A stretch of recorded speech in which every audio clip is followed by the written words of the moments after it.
Hey. Hey guys. What's going on, Tyrone? I'm Dionna. And this is Be Back Real Quick.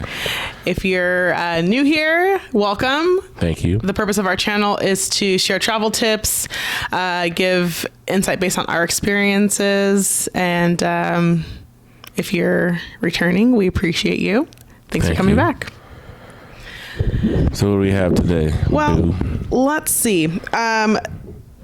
Over the last day or two, well, let me just start by saying this. My birthday's coming up, and I've been looking for a warm destination to travel to because my birthday's in February, and that is the winter time here in the United States. And I was looking at a couple of places. Okay. What you looking at? I was thinking about maybe doing Colombia. Okay. I stumbled upon Morocco. Morocco, okay. And I also was looking into going to, not Belize, to...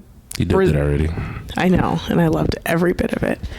Another B country, Brazil. Okay. And I was looking into Brazil. Birthday's in February. And when I was looking at costs and all that stuff, I noticed that it asked for a visa. Does it now? It does. And I had remembered that they had taken away the visa requirement for people with U.S. passports. Mm-hmm. So that kind of took me by surprise. But then what I found interesting is that the travel handles I follow on Instagram, that was a big thing. I guess I'm assuming that this just came out. The announcement that U.S. passport holders and in addition to others, I believe Canada and some other countries are now going to be required to have a visa to enter the country. Okay. So I kind of want to talk about that a little bit. Let's talk about it. So I did some research and I found information. So starting January 10th, which is a month before my birthday. Okay, if you're a citizen of, it looks like the United States, Canada, Australia, you'll need to apply for an e-visa. Do you want to take a guess? Did you already see it right now? No. Do you want to take a guess at how much it's going to cost you to get this visa? I would hope something under $100. Okay, your wish is my command. Okay. Do you want to take another guess? 60. More. 80. $80.90 per person. Okay. Okay, in addition to your ticket and your hotel accommodations and everything else that you are planning on spending money on. It does say that it takes about 5 days to process, but it recommends that you apply 2 months in advance. So guess what? We need to apply now. Right now. Okay. Right now. Now, can I ask you why do you need a visa now to go to Brazil? I don't know why they have re-implemented, and I'd have to do some more research on why certain countries require, but we can talk about the strengths and weaknesses of passports because I was looking into that too. Okay. So we'll get into that as well. But I do know that Brazil stopped asking for visa requirements for entry because of the Olympics. So that was an attempt to get more people to come, and it makes it a little easier.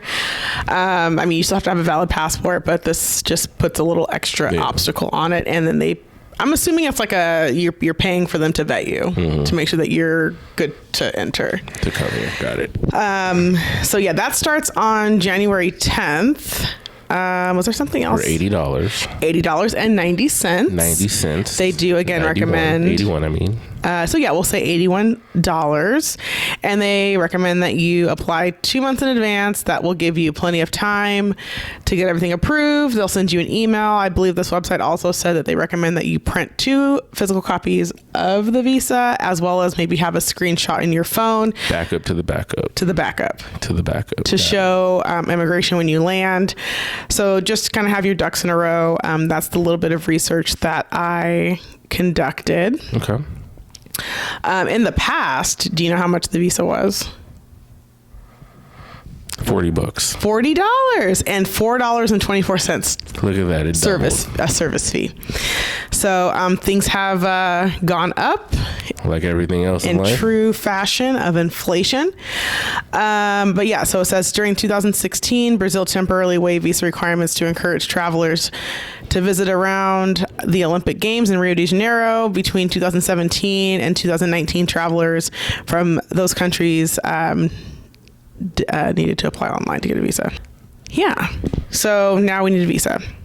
All right. This will be our first if we choose to go to Brazil. This will be our first time going through the visa process. Yeah, we've never done that before. Yeah. That is definitely a first time. So something to think about now. Because we have to do it. We would have to do it now. But in all of this chatter, I also did some research, and I think I sent you some of this, and we watched a couple of videos. We talked about the strongest passports. Yes. Something that was new to me. I didn't know passports were ranked, had different levels to it. Yeah, so there are rankings to your passports, and just want to let you know, if you're from the US of A and you're all gung-ho about America and how we're this and that and all that great stuff, we're not the strongest passport. We ain't got it. So just keep that in your back pocket, some humble pie. The United States does not have the world's strongest passport. Did we crack top 5? I believe so. Got it. Okay, so Tyrone to save the day. So this is the world's top 10 most powerful passports of 2023. We'll start at the bottom. 5. Wow, this actually says we're number 8. Oh, wow. This website says we're number 8. So if you're in the United States... So we're even worse. It seems like we're a sinking ship. We're not doing good. But we are top 10, not top 5. So it shows us tied with Lithuania. We get 184 locations, visa-free entry. And then to jump up to the top 5, you can go ahead.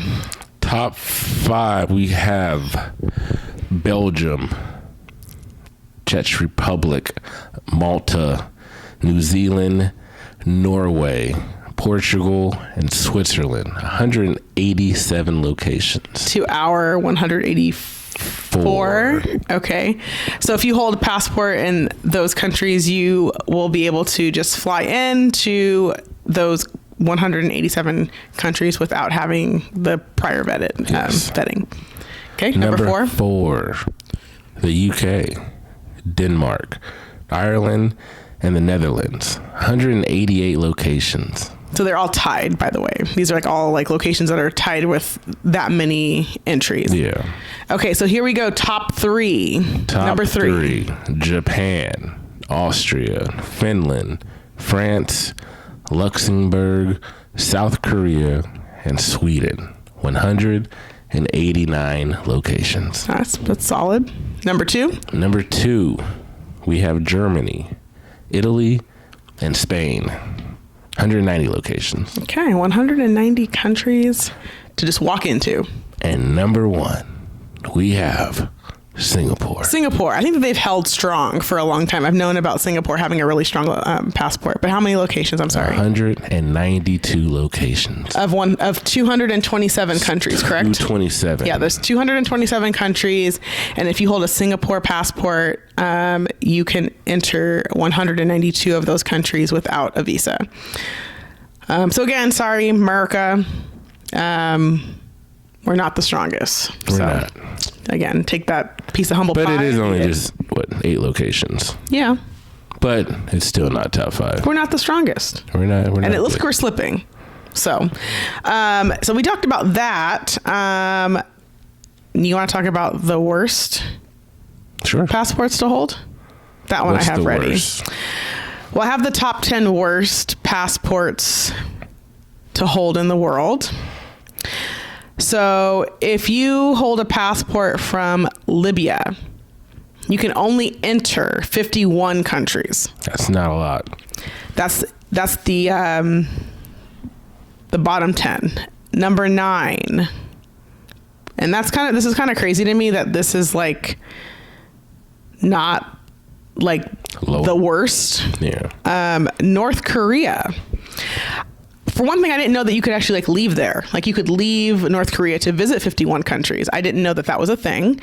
But I guess I will continue to do my research on that. It looks like if you hold a North Korean passport, you can get visa-free access to Belarus, to Micronesia. And I don't know why I started reading this list because I'm not going to pronounce these countries correctly. Kyrgyzstan? I think it's Kyrgyzstan. Kyrgyzstan. Okay. I'll type it up. Kyrgyzstan. Gambia and some other Caribbean territories. So, and then also visa on arrival in some African and Asian jurisdictions. So that's North Korea. And that's number 9, the 9th worst passport to hold. It does get worse. Nepal. It's only down from here. You can enter 54 countries. Actually, it seems like it's like getting better. Better. No, that's back. No. Oh no, maybe it's out of order. Okay, well, my list is out of order. Okay, 54 countries for Nepal. This says Palestinian territories. So if you have a Palestinian passport, you can enter 51 countries. That looks like it's a tie with North Korea and Libya. Somalia, 45 countries. 45 countries include Dominica, Haiti, St. Vincent, Grenadines, and some other Asian and African countries. I'm not going to say them because I'm probably going to butcher their names. She would. It says some countries like the US and the UK, Canada, and New Zealand don't recognize a Somali passport as a valid travel document. That's wild. If you have a passport from Yemen, 45 countries. That's number 5. And it says very few flight connections around that country. Moreover, only 45 countries, 12 in Africa, including Cape Verde, Madagascar, the Seychelles, which is beautiful. 12 in Asia, and a handful of Oceania, South American, give them visa-free entry with a Yemen passport. Number 4, 45 countries. It's Pakistan. Also, a good amount of African countries in addition to the Maldives. Again, not a terrible place to have access to. Nepal, Qatar, Sri Lanka, to name a few. Number 3, Syria, with 40 countries. Let's see. It says all countries in Europe and the Americas require some sort of visa from Syrian passport holders before they're allowed entry. Moreover, though allowed, most visitors from Syria will not be permitted entry into Australia because of its major restrictions. If you hold a passport from Iraq, you can enter 42 countries visa free. Australia has a significant travel restriction for Iraqi passport holders. Thus, there's a slim chance that passports issued in Iraq will be allowed entry to Australia. Ain't get nowhere. And our worst passport to hold is from Afghanistan. And they can enter 39 countries visa-free. So this is the least powerful passport and the worst passport in the world. Afghanistan is no good. And then it says you can have visa-free travel to primarily African nations and a handful of destinations in other parts of the world like Macau, Maldives, Haiti, Palau, and Tuvalu. Tuvalu. Yeah, Tuvalu. I went down a road today. I went down a road with having to pronounce these countries. Travel to the U.S. is only allowed for those who hold Afghan diplomatic passports. So your passport matters. It's good to have a passport. And I mean, obviously, even if you have the worst passport in the world, you can still go to some places. You can still pick up and travel. So what's your excuse? Okay. People with no access. People with the worst access in the world find still going can somewhere. still go somewhere. So you really don't have an excuse to travel. Be better. So, anywho, wanted to just share a little bit about passports today. Thought that was an interesting topic. If you have any questions, comments, find your way to the comment box down below. Send your feedback. I'd love to know what you guys think about this topic. You can also follow us on Instagram at Be Back Real Quick and on TikTok at Be Back Real quick. Yes. Yes, all of that. Yeah, at Be Back Real Quick. You can follow us. And again, we'd love to hear from you guys. Love to hear your feedback. Like, comment. And subscribe. And share. And we'll end this one. That's it. For this one? Be back. We'll be back. Real quick.